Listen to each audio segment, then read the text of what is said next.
I just finished installing these, and let me show you how easy it is to do and how awesome these look all lit up at These night. lights took less than 10 minutes to install. First, you're gonna remove the old light and then put on your university mounting plate that it comes with that should work for any system. Then you'll have black and white wires as well as copper coming out of the wall, and you will have corresponding black and white and copper wires in your light. You'll attach those together, and once you've done that, then you're just about there. You'll then put the light on and attach it with the little black screws, and you can just see how this has such a seamless look. It has a beautiful minimalistic design, which includes the built-in LED lights, so there's no need for bulbs, as well as that it's all enclosed so it keeps insects out and dust away for easy cleaning.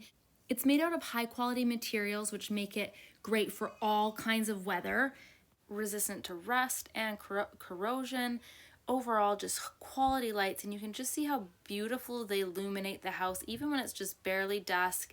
These just do a great job, very sleek, stylish, love.